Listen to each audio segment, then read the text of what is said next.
Hey everyone, it's the Grow Taller Guru, the GTG, and I'm going to show you how skipping is easily to grow taller like 1, 2, 3, and that was cheesy. Anyway, basically today's video is about skipping. I'm sure you've all seen videos, oh, skipping helps you grow taller, but no one really tells you why.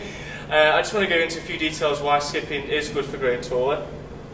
Basically, skipping is really high intensity, and as you may have seen or read, high intensity cardio promotes the release of growth hormones. So that's the main reason why skipping is good for growing taller.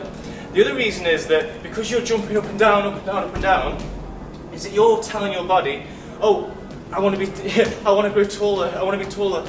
If any of you followed something like a vertical jump kind of program, you'll know that encouraging the body to grow taller is promoted by just jumping up and down, maybe like how basketball players reach for that net, etc, etc. Anyway, there's a few things you need to know before you start skipping. Obviously, there's all different kinds of ropes and stuff. This one is like a PVC speed rope, and it's actually really easy to skip with because it's quite heavy, it's quite versatile, so you can skip really fast, hence why it's called speed rope. There's other speed ropes available that are perhaps even faster than this one because they're actually a bit heavier, so if you want to get one of these, I'd recommend it to beginners because it's a lot easier to skip with than the actual common leather ropes. Now the leather ropes are a lot lighter, and you'll find that they're quite difficult to keep doing that with. They're really, even though they're light, they're quite heavy, so you start bringing in a lot of shoulders into your skipping workout, so you sort of you spin it around. I mean, I've even had ropes myself where I've had a leather rope, and in the handle you can even add weights to it, so it's like really intense. So yeah, make sure you get yourself a good speed rope to start with, especially if you're a beginner, because you're going to find it quite hard. Another thing is whereabouts you're skipping. Now this is a studio in a gym, and this is absolutely perfect because it's got a wooden floor. It's really good for bouncing with.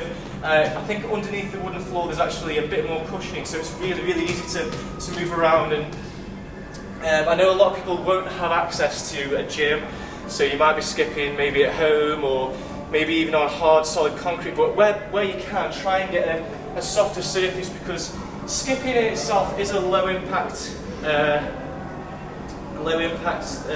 technique, and you're really raising your feet like so much off the floor, so it's really good for not having too many injuries. It's not like running where you get quite a few injuries and stuff like that, so just make sure you watch out on the surface. Another thing you may notice, I'm wearing boxing boots. These aren't essential, but the reason why I wear these is there's a really thin sole, so basically my toes are as close to the floor as they literally can be, but obviously if you've got a shoe that's got a really thin sole anyway, that'll be ideal, rather than you don't want to be doing it in big boots, or running shoes have got quite thick soles for the padding, so try and find the thinnest shoe you can possible. Also, skipping is great for a warm-up. If you're doing a warm-up before you're stretching, it's really good as a warm-up. I'm just going to demonstrate some techniques anyway. I think a lot of you are maybe going to be starting skipping, and you're going to start doing things like this. 1, 2, 3. You might be raising your legs really hard. I know this is how I started.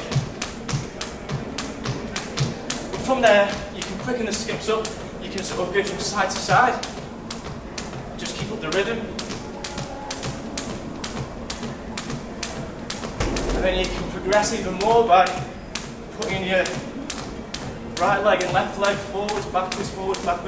It's like you're bouncing on one foot, but you're moving the other foot forwards and backwards. It might take you a while. You see a lot of boxers do this one. It's like coordination and balance.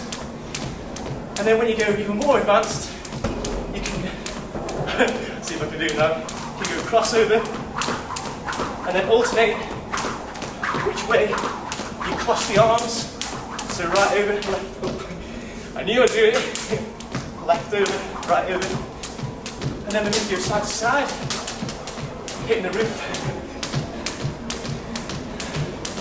And then maybe if you're really advanced, then you can even do this. Skip backwards. Let me get it ready. And back forwards. But that's only for the really advanced ones. Now, I'm not saying I'm the best at skipping.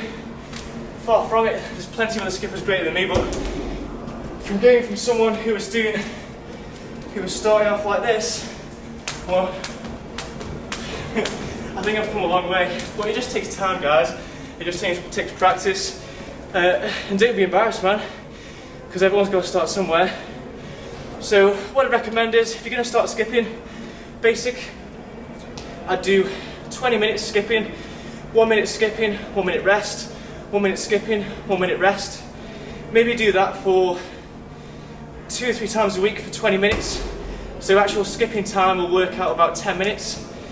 Obviously, if you're more advanced, there's no problem with doing it every single day.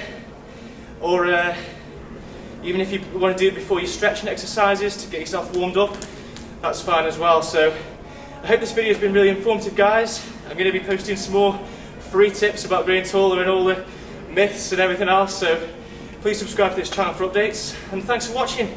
GTG!